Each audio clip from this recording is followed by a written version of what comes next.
So most of my dealings with property, real estate of pretty much any kind tends to deal with property managers.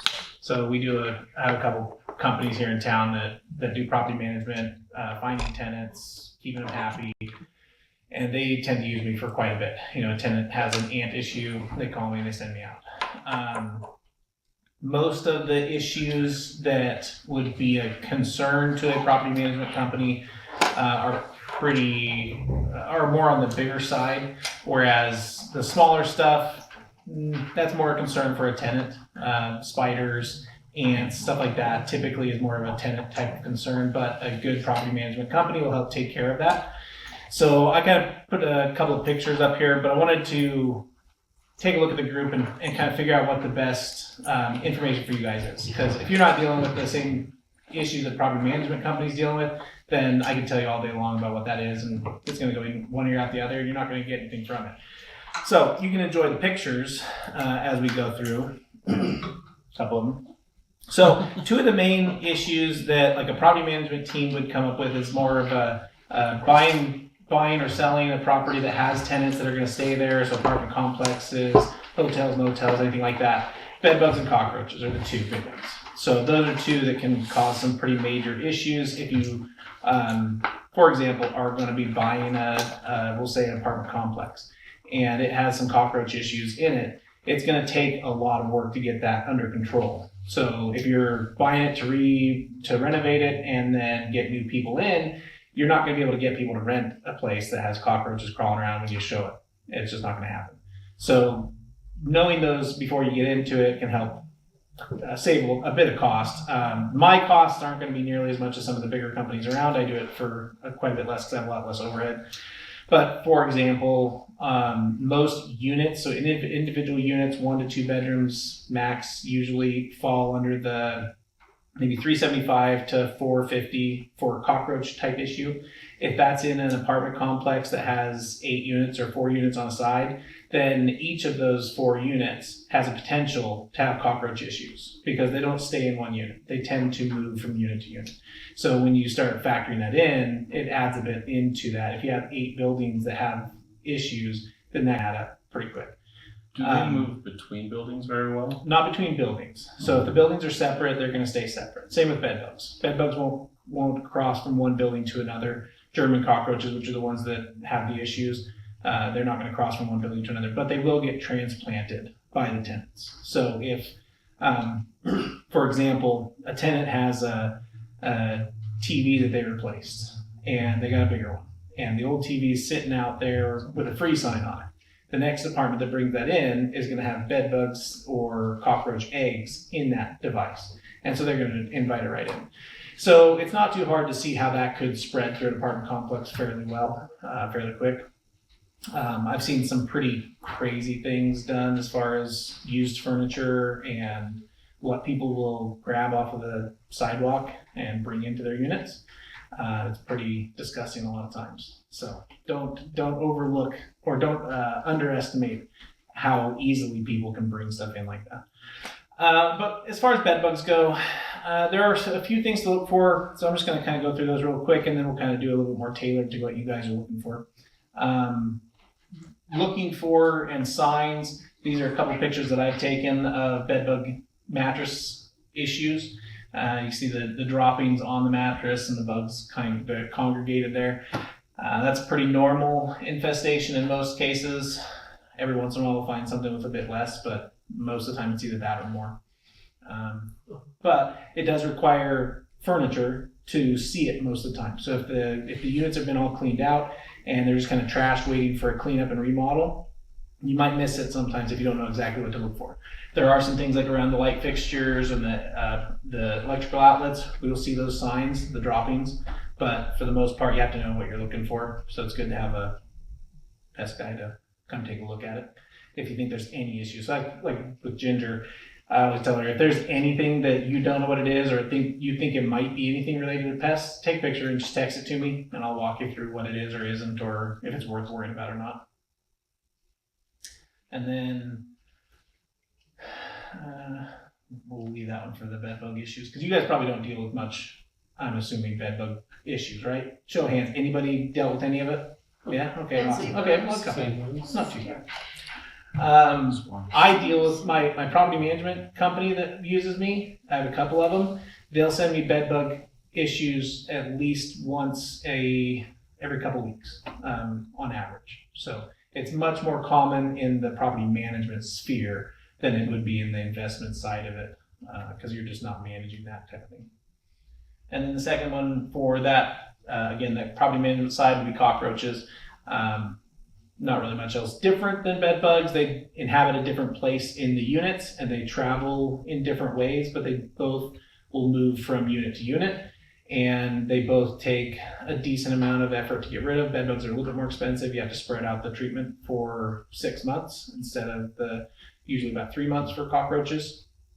And so bed bugs will be a little bit more expensive than cockroach treatments overall. Typically my pricing for bed bug treatments would be around $850 for a 1 to 2 bedroom unit. And that's from start to finish in most cases, with some cooperation from the tenants, like prep wise. These are pictures that I've taken from a apartment complex here in Reno. Ginger, is that? Yeah. What was that? I asked, is that Ginger's the one with the box elder bees? Well, they could get as plentiful as that, but typically not as much inside. Outside, I've seen box elders about that thick. But no, cockroaches, this is when we slid the fridge out. This was an apartment complex that a property management team had just recently acquired to manage. And this was the first day going in, trying to get an idea of, okay, what's it going to take to get rid of these issues so they can remodel and renovate. And they've got, I think, 9 units, 3 floors, 9 units per floor, 3 floors, 2 sides. So quite a few. They're about 60 units roughly.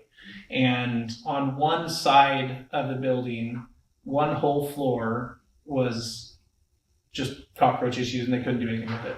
And then the other floor had probably about a 50% cockroach rate. The other side, maybe 10 to 20% roughly. So they had a lot of issues spread through this whole building. And it took about a whole year to go through each unit and get everything to the point where they're not getting sightings anymore. So yeah, just kind of an interesting info on Are your treatments into that. pet friendly? Depends on how you look at it. So yes, in the way that it's done. Oh, is it pet friendly? Pet friendly. The treatments? So a lot of people say, is it pet safe or is the treatment safe? Right. So technically the treatment does kill things. So no, it's not safe. Mm-hmm. But if it's done in the proper dosage and in the proper locations, then it's only going to target the things you want it to target. So if we wanted to target cats and dogs and other stuff like that, we would spray the areas that they would ingest it or at a dosage that it would be dangerous to them. Because we're not targeting them, we target it for bed bugs, cockroaches, stuff like that. It's done in a way that as long as there's no outstanding type issues with it, like specific allergic reactions from the pet, or they get into a pre-mixed container or something like that, then it's done in a way that they're not going to have the risk associated with it being unsafe. But technically, it is designed to kill things. So it's hard to say it's safe when it's killing things. But that's pretty much the same for everything. You know, bleach, cleaners, you can't really say a cleaner is safe for the most part, because if you drink it, it's going to have some downsides. But when it's used in the proper usage, then it's good. You're avoiding a lot of the risk that comes with it. And everything with pesticides is the dosage. So if you eliminate the dosage, you eliminate the risk. If the dosage is diluted enough, then it doesn't matter. Now, then you get into like long-term effects, and that's kind of debatable and controversial. Everybody has their own different thoughts on long-term chemical type stuff. But that's very, that's individual based, and kind of there's not a lot of data to go along with it in most cases, because most chemicals are fairly new compared to 50 to 100 years of testing. You just can't get it.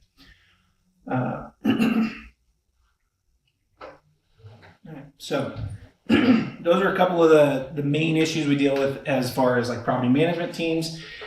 The other stuff that we would deal with, we get rodent issues, mice, pack rats. So here we don't really have Norway rats or roof rats. So the rats that we're getting are going to be pack rats.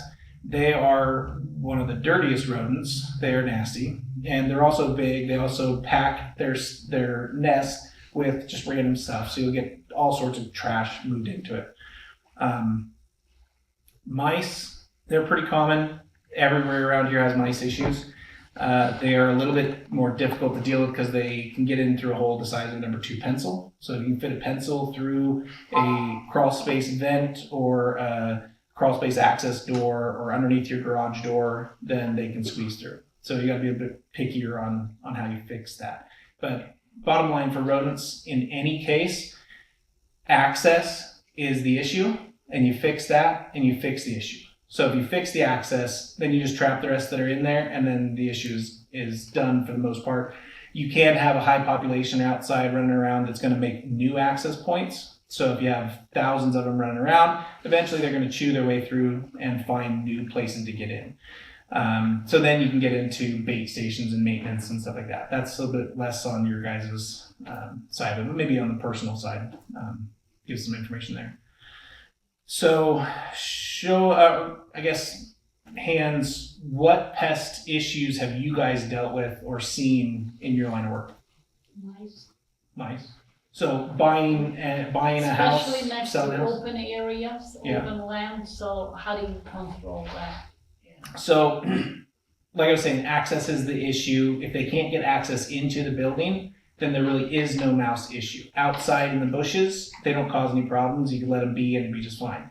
Now, if somebody's irritated with that and they don't like the idea of them being there, then bait stations are pretty much it. Or get a cat, a hawk, learn to fly a hawk. But bait stations can work at limiting a lot of the population, but that's to prevent them from causing more issues and getting inside. Getting inside is the main issue most of the time. Now, in your case, that would be looking at a house to buy with a buyer or as an investment.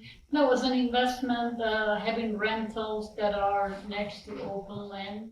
Okay, so And people leave doors open, of Sure. course. And, so some of then we that come to the landlord and we have a nice issue. some of that can't be helped depending on the tenant. So if a tenant's cutting their water pipes and they're complaining about leaking, there's nothing a plumber can do about that. So if the tenant is inviting them in, then that's going to be the issue that needs fixed, not necessarily a pest control dealing with it, right?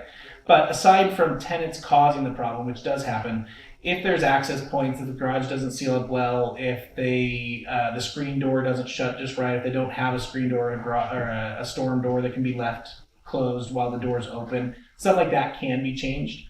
A screen door or a storm door can be added if they refuse to shut the door. So even if they are actively fighting against you, there are things you can do to help with that. And so usually an open door is nice for breeze and airflow. But if they have a screen door or a storm door, they leave that shut as well. So that could be a fix to it. But as an investor, you're looking at, if I buy this property, is it going to have more issues later on down the line that I'm going to have to keep dealing with? So as a rodent issue, that's not something that's going to go away. It is going to have to be dealt with. So as a buyer of that property, you would want a company coming in that can fix all the access points, do a pretty decent report on what those access points are and what can be fixed, what can't be fixed, and then do some trapping to get rid of them. Overall, depending on the size of the property, it can be between 300 to 1,000 to go through and do those fixes, set traps, catch everything, and kind of start on a fresh slate. Overall, not a big deal, but it's something definitely to keep in mind. If it's pack rats, it's a little bit different. So mice are a much more tough exclusion. So you have to do a lot more sealing up of holes and access points.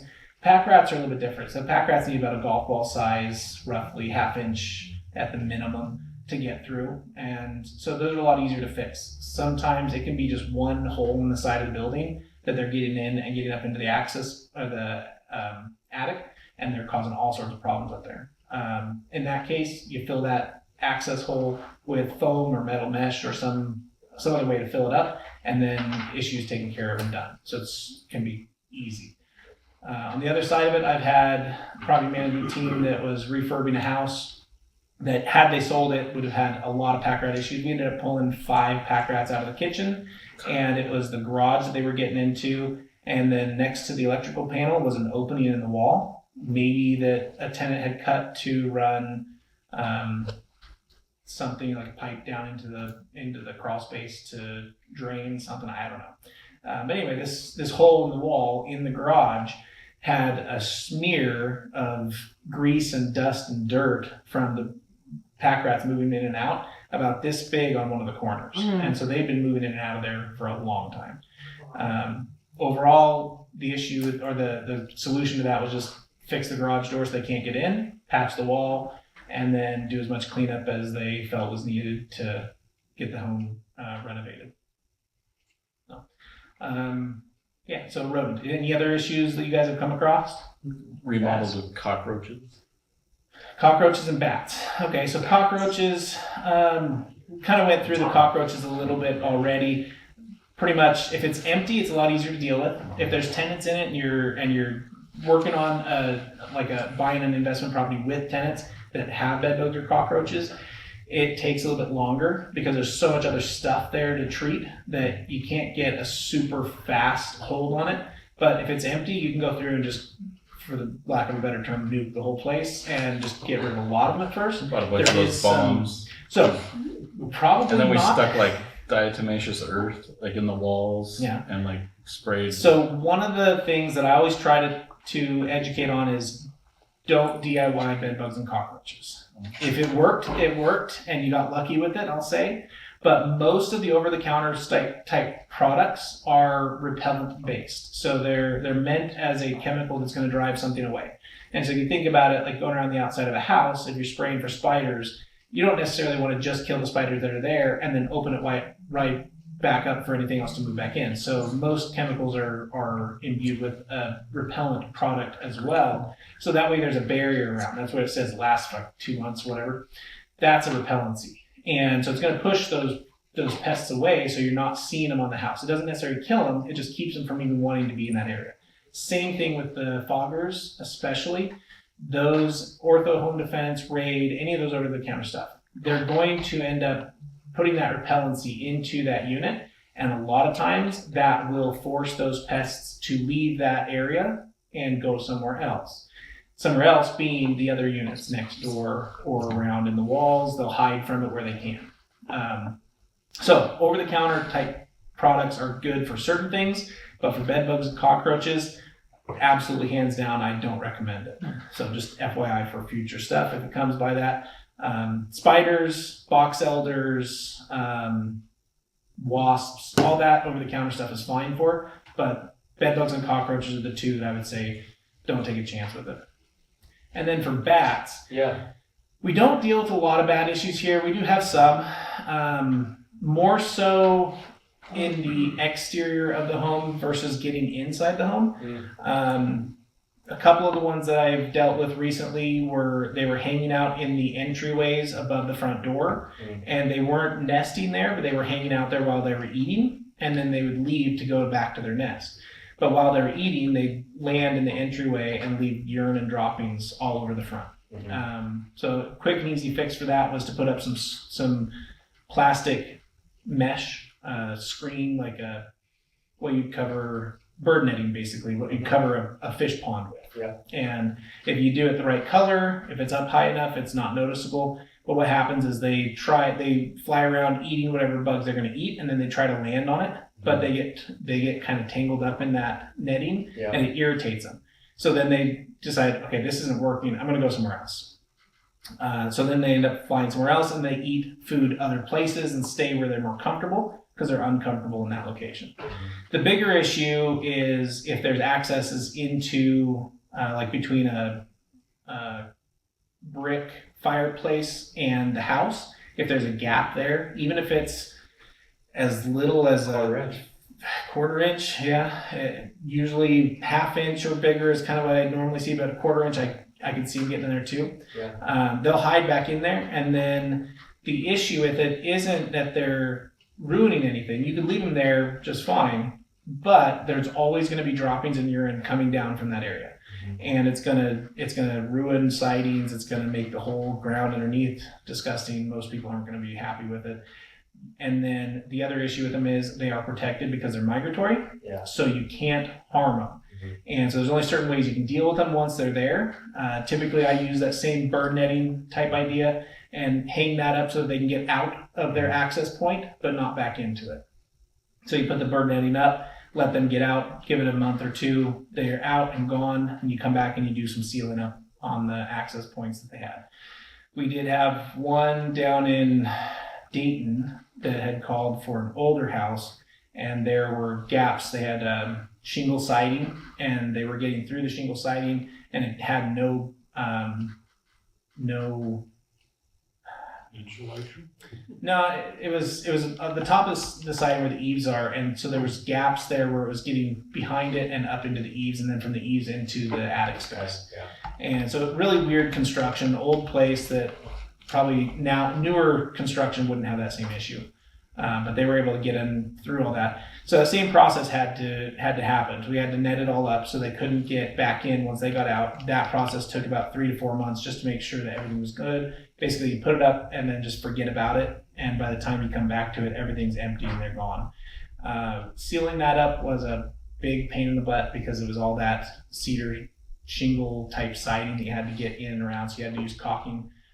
We ended up using, I think, 12 tubes of caulk to seal it all up. But it's doable. So it can be costly, especially the labor is the big part of that one. But definitely not very common. Good job. Does any of the sonic stuff work? Generally, I say no. So in a way, a lot of those things do. So a lot of them are more the rodent repellers. The pest repellers, they don't tend to do much at all. But the rodent repellers that are sonic based can work for very short periods of time and in certain circumstances. So anything that's new to most rodents is uncomfortable. And if they're uncomfortable, they're not going to come back.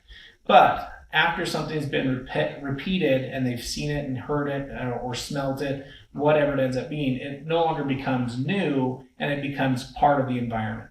Once it's part of the environment, they're fine with it. So at first, you could put those out and you'd get some reaction. It would push things away and keep them from running around it.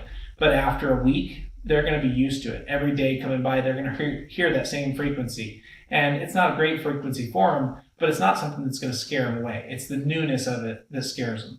So theoretically, if you had one that you could change frequencies or change the sound that it puts out, like different pulses of it, or change it to different locations, you get better results with it.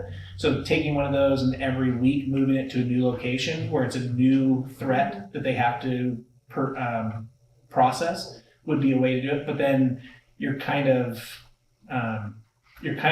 getting rid of the point of something that you can just plug in and set it and forget it.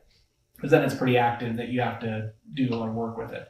So in that case, doing the exclusion work would be the better use of the time that you're spending dealing with it. Exclude everything, make sure they can't get in, and then just let them run around outside and not have any issues with that. Yeah. I How have. about wasps? Wasps? Yeah. Pretty universal. Everybody's going to deal with them at some point. There's a few different types that, and you saying wasps, for me, that's paper wasps. There are yellow jackets that are also probably actually more the common issue, but are less common to see. So they're going to be more of the ones that cause problems, but the ones you don't see as often. Paper wasps, they're everywhere, and especially this year, they were crazy. extremely heavy this year compared to last. This one property, everywhere you went, they were there. Was it- Usually they hide here or you find a nest somewhere. In the hotter season, it could be going after water sources. So if the lawn gets watered, then they're going to be going out there to get water. But there are- I'm allergic to serious like cherry and apple, so Yeah. this Paper summer wasps- I wasn't even going much near. In general, paper wasps are fairly non-aggressive. So the difference, so if you can see the nest, the difference in nests are paper wasps, you'll have all the holes at the bottom. It looks like a pancake with all the holes. And that's usually in the eaves. For the most part, that's where you're going to see them in many cases. Those are the non-aggressive, fairly non-aggressive types. If they are yellow jackets, then that nest becomes a ball with a hole at the bottom. And they do that because they're territorial and they're protective of their nest. And so if you get too close to it, they're going to protect that nest from you.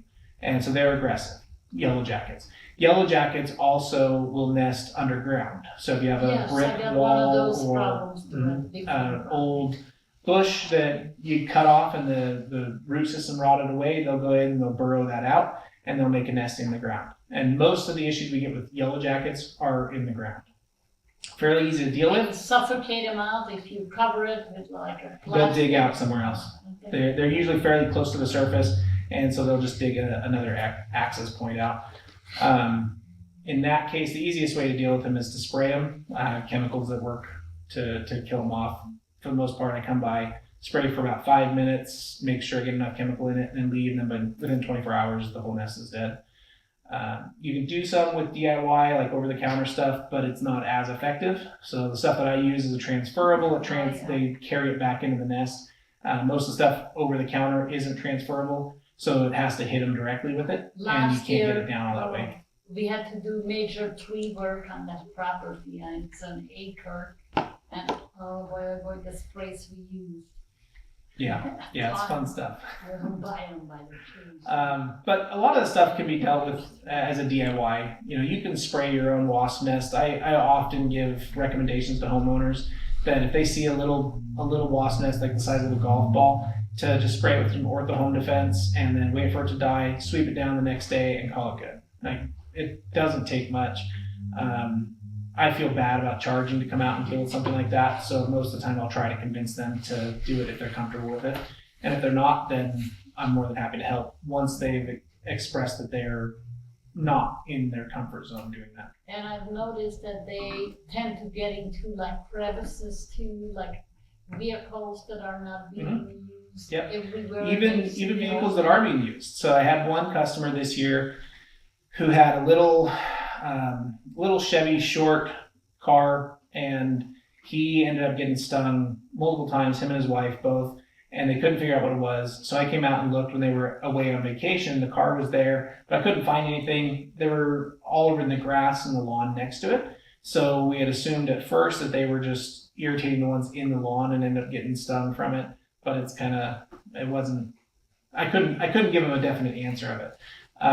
Then later on, they had one more episode where they got swarmed by it, and so I came out and opened up the doors, and they were in the door jambs in the back. Yeah. So the back door, when it's shut, creates a nice little gap, and they had a nest in there, pretty decent size, one about that size.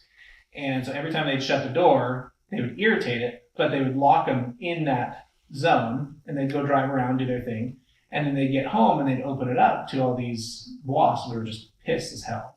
And so then they would get stung getting out of the car. Very easy to treat. If they had found it, they could have just sprayed it over the Home Defense and it had been done. But they didn't know where to look, so it ended up I did it. And they're an ongoing customer, so I just did it for free. But usually fairly easy once you find them. But this year was definitely very bad for wasp issues. It can be challenging because they are all over. I mean, if you keep an eye on them. If you can find the nest, that's usually the issue with it, or the bigger solution is find the nest, deal with the nest. If there's no nest close by, then the ones just flying around are super non-aggressive, and you have to really piss them off for them to do anything.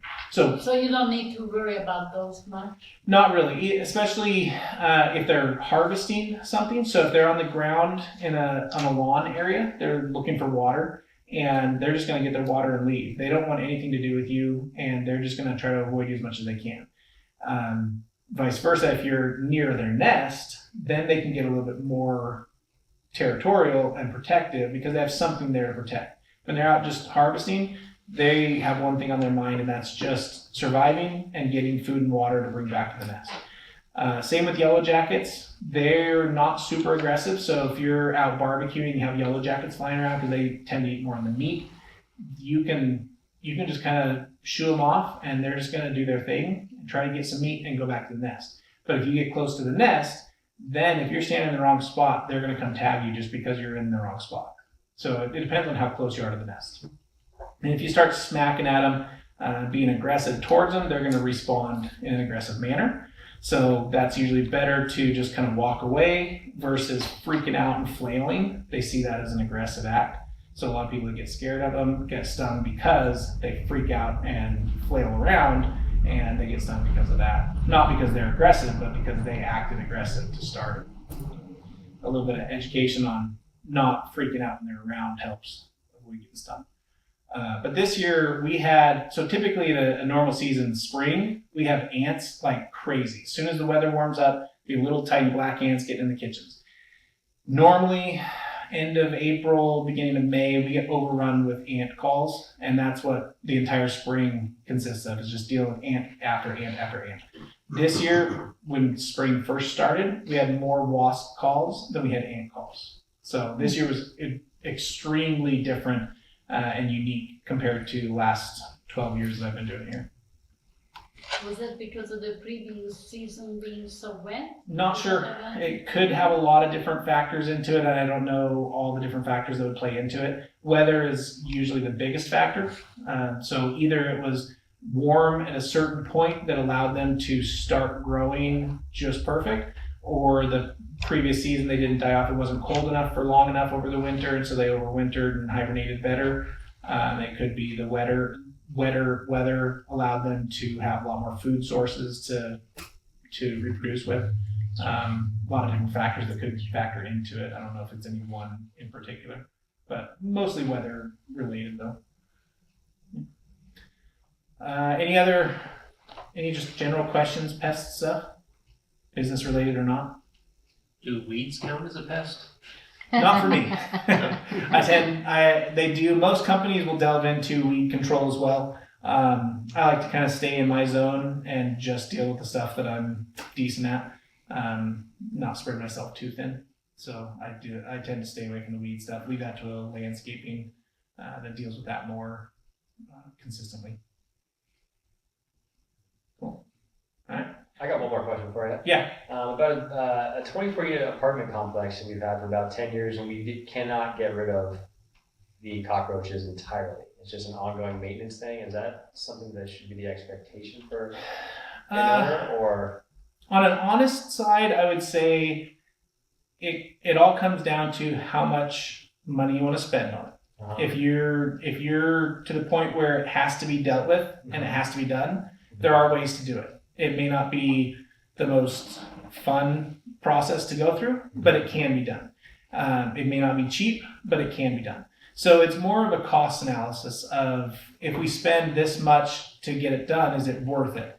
Or do we keep doing maintenance programs and just kind of deal with it as they come up and pop up, and which is the better financial way to deal with it? I don't really have an answer for that one. It's more up to whoever's writing the checks eventually. I would say, for me personally, I wouldn't allow an issue to continue like that in perpetuity. It just, I couldn't allow that. Yeah. So even if I can't charge for it and they don't want to pay me any more money, I'd still be trying everything I can to try to get it under control, trying different things, trying different methods, better monitoring so that they can deal with it when it's first starting versus 4 or 5 weeks after it's been there and it's been able to grow a bit. There are glue boards you can put down that have pheromones in them that draw them to the glue board so you can monitor it. And those are fairly inexpensive. You can get a box of 125 for $60. And so then every unit gets 1 or 2 of those, and then you check it on every 2 month or 2 week basis and see which units consistently have those problems, and then hit those units on a more consistent basis. It's a lot about monitoring, a lot about prep. If you have dirty tenants that aren't cleaning up and leaving food out all the time, that's going to cause issues. But yeah, bottom line is there are ways to deal with it. It may not be the most cost effective way, depending on what results you actually want. Yeah. So if you want to get rid of them 100%, then it's doable. The other downside to it too is an apartment complex, if you have a lot of turnover, then each new tenant that you bring in has a chance of bringing them with them. Yeah. So- one or two a So month. yeah, so even if I had a magic button that I could push and it would kill every single pest in that building Yeah. for a month, after that was done, the next month they could bring an issue in and have a problem. So the maintenance visits aren't a bad idea either, because you're constantly there and you're just keeping the problems from getting out of control. In some lower income areas, especially bed bugs and cockroaches, that's the only way to deal with it. I deal with a property that does like recovery homes, and so they have different houses and different properties that have maybe 12 to 20 different tenants that they bring in that are on the path of recovery. And those same tenants have a tendency to visit with their friends that aren't in the recovery program. And those friends may be living in areas that are like homeless camps and stuff like that. And then they're going to bring back bed bugs or bring back cockroaches on any of their personal belongings.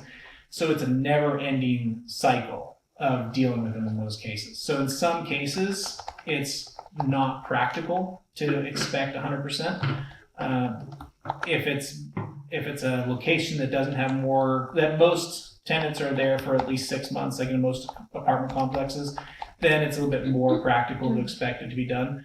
In this case, for the recovery homes, it's more of a, we're going to deal with it as it comes and just keep fielding the calls as soon as they come in and just dealing with it on an as needed basis, because there's no way to keep the tenants typically are moving in and out within 6 weeks. So by the time they bring something in and you deal with it, they're moving out and the new person's coming in. So it's really tough in those kind of cases. Whack-a-mole. Thank you Yeah. for that. Appreciate it. I got another one. Yeah. Cats.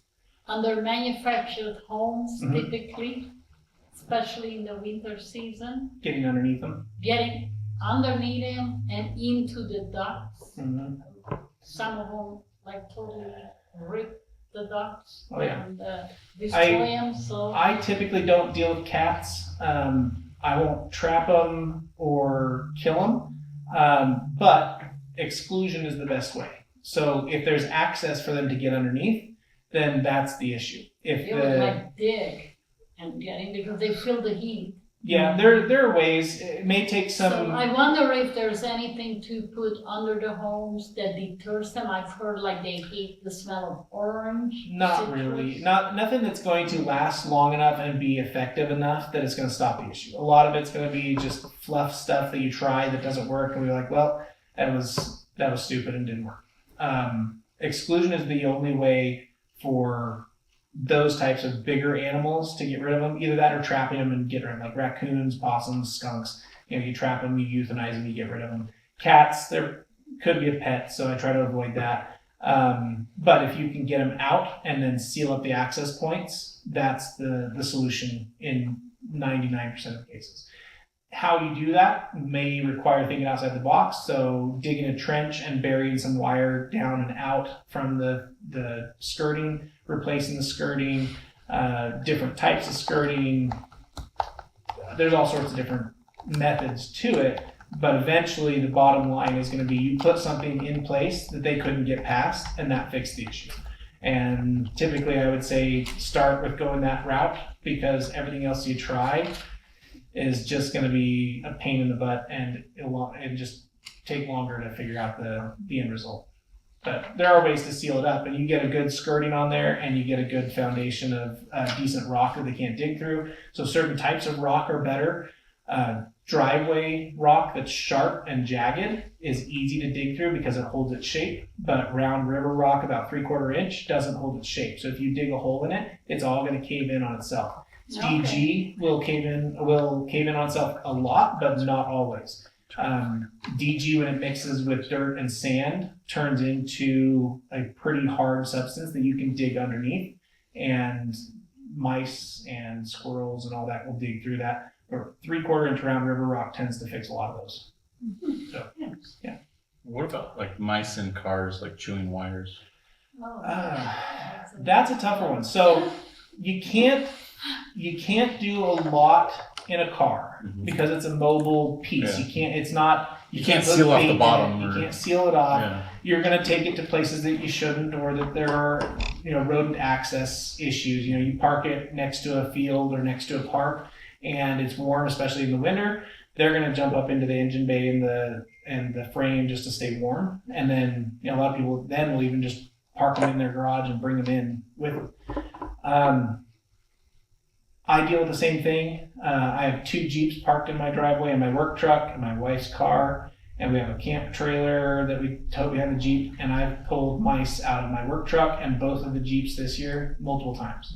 And typically it's just set traps when you notice it, or set traps in a certain spot. If it's something that doesn't get used often, like one of my second Jeep, it's just parked there forever until my son gets old enough to use it. So I always have mouse traps in there.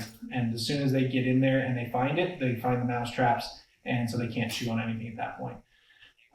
But that is a big issue for a lot of people because one mouse chewing through a set of wires can easily be in the $2,000 range to fix. So replacing a wiring harness in a lot of newer cars, super expensive. The other way you can fix that would be eliminating the population around where you park it, so there's not a bunch of them there already to just jump up in there as soon as you park. The only way to do that is bait stations and doing a bait program around the house, keep the population low, and you run less risk.